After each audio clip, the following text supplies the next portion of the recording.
Hello and welcome to the Car Care Nut channel and welcome to the Lexus GS. So this is the Lexus GS, and in the US this is just in Lexus GS. People at the time, they didn't really know what Lexus was doing, what's going on, one more sedan and all this stuff. But actually this platform has such a heritage. Unfortunately in the US we do not know of that heritage, or you might do if you look at cars from Japan. This in Japan is actually a Toyota Aristo, and many people know that looks exactly the same. But actually this platform is very popular in Japan. You have the Toyota Chaser, it's the exact same platform. You have the Toyota Cresta, you have the Toyota Mark II. All these very successful models overseas use the exact same platform. And actually, this model could come with so many engine options. In the US, we only have two. We have the GS300 with the awesome 2JZ, or this one, the GS430, which comes with the mighty 1UZ. One of the best engines Toyota made, and here it is in this car. Let's take a look at this car, because this car does have some miles. It is old, and I want to give you a general warning about these. Whenever you see a rusty one, be very careful with these. And as you'll see in this one is actually a pristine example, but it does have a lot of issues that we're kind of postponing. We did the important stuff here. But let's take a look first under the hood.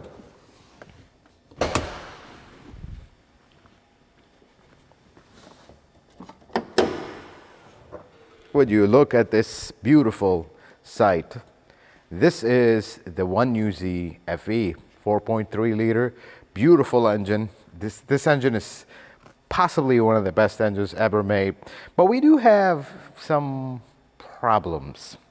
And the problems stem from mechanics. Fortunately, my brothers are not making us proud in this one. So let's look on this side of the engine. I want to show you what we got. You see all this oil that's sitting right here? Right by the coils. We have a lot of oil here, and then we have a lot of oil at the bottom. And looks like this valve cover screams 2001 at me. Looks like the bolts were never touched. Nothing's been disturbed here. Problem is, the owner of this car brought it in. They have oil leaks. I mean, they have a lot of oil leaks, and we're going to look at them. One of them is this valve cover. And when I told the owner, hey, the valve cover is leaking, very common in this engine with this age, we could just throw a set of valve covers and spark plug tubes, seals, and life is good. But then he tells me he just had this done at another shop. He called the shop told him, oh, we'll take a look at it, we'll take care of it. But this is very concerning. If this shop really did these valve covers and they didn't even bother cleaning anything, that is not good. I mean, at least clean the top of the valve cover. Nothing. I'm looking at the bolts. Looks like nothing's been touched here. I don't think this has ever been moved since 2001. But hey, benefit of the doubt, right? If they're saying they will take care of it, then they will take care of it. And we'll show you from the bottom how much oil there is leaking here. But what we did do to this car is the timing belt. Original timing belt. Took care of that. And let me actually bring the timing belt and you can see it.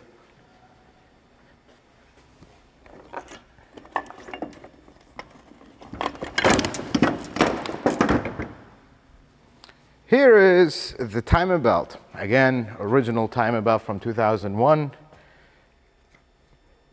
It is worn, but it's not, you can see some very light cracking. You can see the edges are starting to fray and crack, but it's not all completely gone yet. Again, this is no surprise. Toyota timing belts are awesome. But something interesting about this, if you have one of these and you're working on it and you're doing a timing belt, there is one thing that is different. Very simple timing belt on this, and I know I say this all the time, they're not a walk in the park, but they're not terrible. Normally, you either pull the alternator out, like if you have an LS430, like the one we did in the past, you can pull the alternator without pulling the power steering pulley out. On this one, You actually can't do that, but it's kind of similar to the trucks. Like if you have a 4Runner Sequoia with the 4.7, you pull the power steering pump off and then pull the alternator. And this, that's a lot more difficult because the bolts for the power steering pump are from the back. Very hard to get to. So actually on this one, you take the 17mm nut for the power steering pulley and just pull the pulley out, and now you can get the alternator out and life's good. That's really the only difference. Everything else, super simple. Just pull the radiator out. You have plenty of room to do whatever you need to do. Having said that, let's lift this car up. Let's look underneath it. And I want to show you some of the warnings if you're buying one of these cars, and then we'll pull it out. We'll look at the inside because this one is really in good shape. Let's take a look underneath it. Now, these are pretty well covered, but I'm going to post a picture on the video right here so you can see the similarity in platform. The car you're looking at in this picture is actually a Mark II. Looks exactly the same, doesn't it? And the other engine that these could come with is a 1JZ GTE, which is a twin-turbo 2.5, beautiful engine. Unfortunately, we never got that engine in the US. That's just the way it is. But let's skip over the engine a little bit and the oil leaks, and let's look at what rust does for these. I mean, this is just a support brace. It doesn't do much more than that. It's completely rotten away. I mean, to a point where it's broken. See it all rotten here. This is what rust does for these. These folks, again, we're talking old school stuff. They just don't do well with rust, these. You gotta be super careful with these. Now, this is a relatively preserved example. The owner really takes care of it, although we have some issues. But the main area that I always see these fail with rust is here. This one is getting there. I actually advise the customer to spray this area and be careful to protect it. But this whole rocker, we recently had a GS300, very clean on the outside. This whole area is gone. This whole area is gone. You can't even lift the car. And you could see somebody lifted it before and bent this because this is starting to get soft. This is something you want to protect if you own one of these, because this is something that kills these. Something else about this is oil leaks. We have plenty of oil leaks on this car, and the owner is not addressing all of them because we want to start with that valve cover. But if you turn around, if we can find a good angle, I think if we look at it from here, looking up, you can see that the valve cover is just pouring. Very clear to see it. I mean, it is just like nothing's ever happened. There's a lot of leaks, unless they roll the gaskets, which is also not good. I mean, to me, this valve cover has never been done, but if they're willing to take care of it, I hope they make it right for the customer, because this is not right. Another leak we potentially are dealing with, I'm not sure because there's so much oil blowing over, because this looks like engine oil to me. There's oil right here, but it could be, and I warned the owner, it could be this transmission tube rusted from the top and leaking down. Really hard to tell without first dealing with the valve cover, cleaning all this up, and then seeing. But one more oil leak, which is kind of surprising to me because these are not super common, and I think the vent was seized on this one. The differential, and that is a lot of oil leaking from this thing. Not something that is very high on the list. We cleared the vent a little bit and topped it off, should be fine. But this is probably next. I would deal with the front, although this is leaking on the exhaust a little bit. But I would deal with the front stuff first, and this will be at a later stage. Now let's look at the rest of the car. You notice the exhaust has been chopped and welded and fixed because, again, this is rusty land. One exhaust, kind of a big leak that we have is this area. It's compromised and looks like somebody tried to fix it. Didn't work very well, and it's leaking again. Something else that we have is the muffler in the back. Muffler has all kinds of holes in it. That is just from age and normal for these. Now, something else that the owner does have on this car are these routine lowering or coilovers, not really just lowering springs. Folks, there's a lot of accessories available for this car. I mean, look at this one, and the fronts as well.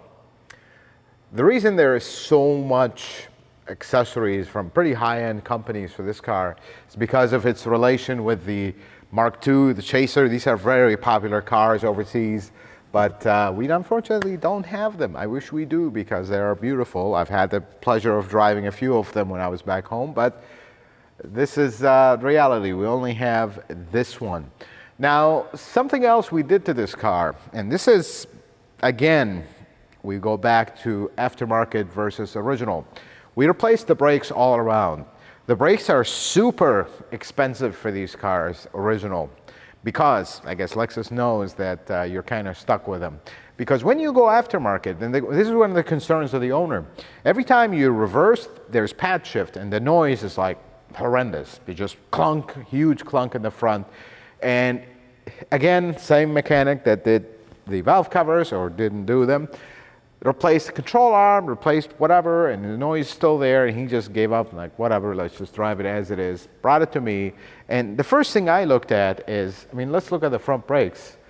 These are original now, you can tell by the green pad. This is something with these Toyota and Lexus used to love, the colored pads, but the pad moved so much in the holder. It was literally not the right size. We replaced the pads, we put new shims, we put new rotors, noise is gone, and it's nice and quiet. Folks, on these, if noise bothers you, and I told the owner, there's nothing wrong with the brakes before. They work, they brake, they just make noise. They're just not perfectly sized. It bothered him enough where he's like, you know what, let's not just do the fronts, let's do the rears. And something about the rears, and Eros actually brought this up. The pads on these are, for lack of a better word, cute. They're tiny. They're just tiny little pads and very not beautiful aftermarket, but they're tiny little pads. Has plenty of life left, but you wanted them all OEM, and now the car is back to OEM spec. Brakes great, no noise, no vibration, no nothing. One last thing before we lower this car and look at it. Something on these. This is, I call rudimentary engineering, or actually brilliant engineering. Do you notice the enormous backing plate that this thing has? I mean, look how big this thing is. That is actually to cool the brakes. So as you drive, air is getting channeled in this very specific channel right here, and it gets pushed inside and cools the brakes. These are the small touches that makes you know they were thinking you're gonna track this car. You're not gonna just drive it around the mall.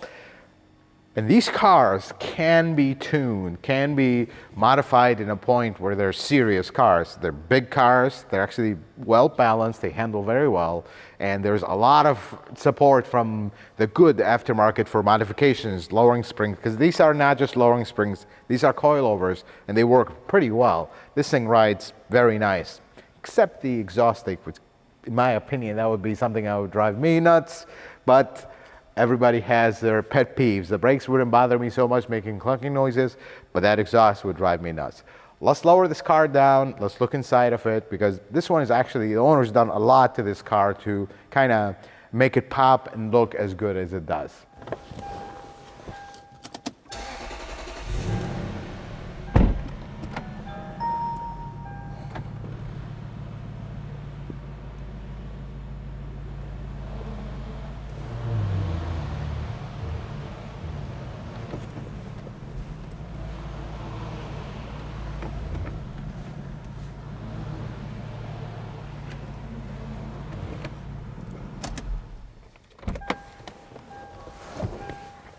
What a beautiful car this is.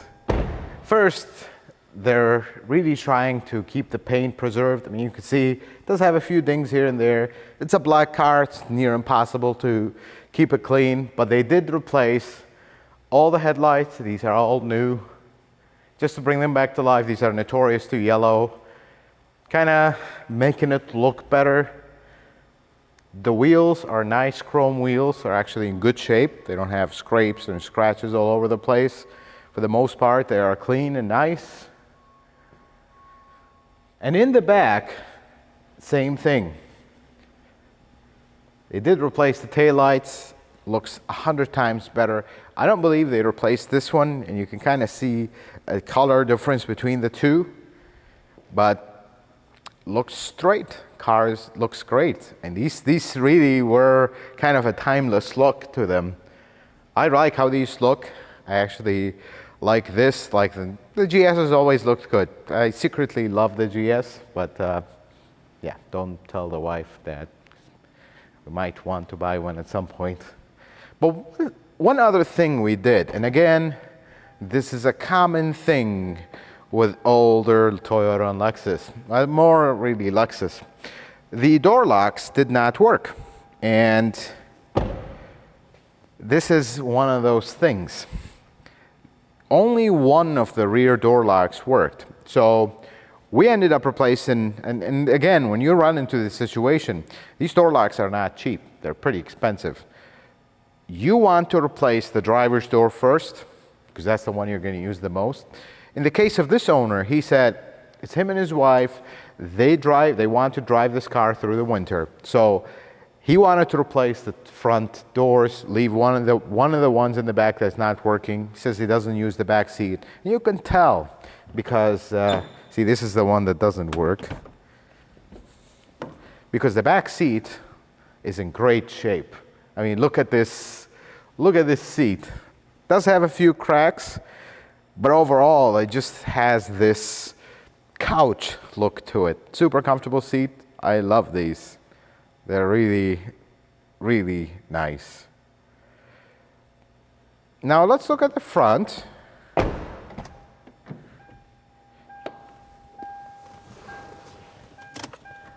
Mileage is 148,855. Pretty clean car. I like how they have this kind of a classic look to them. They have the interesting glow green gauges. Pretty interesting. This is like old school cool stuff.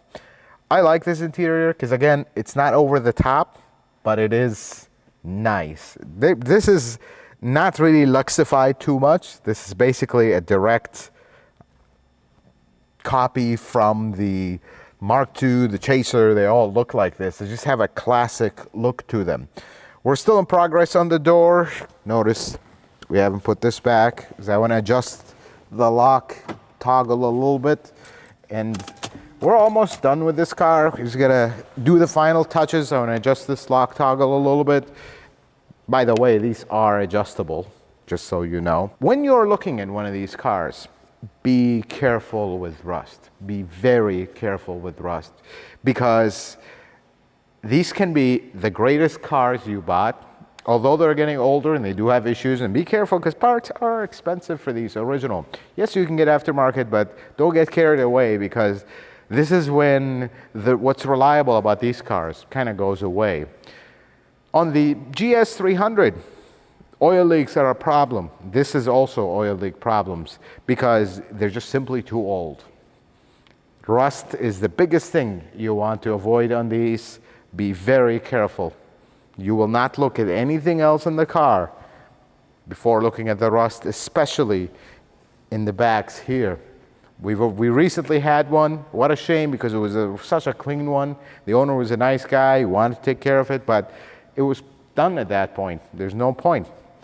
Folks, I hope this video was helpful, informative. I hope you learned something new. If you like it, consider giving it a thumbs up. If you're not a subscriber, consider subscribing to the channel. Check out some of my other videos. And until the next video, folks, may the Lord bless you and keep you, and you have yourself a wonderful day.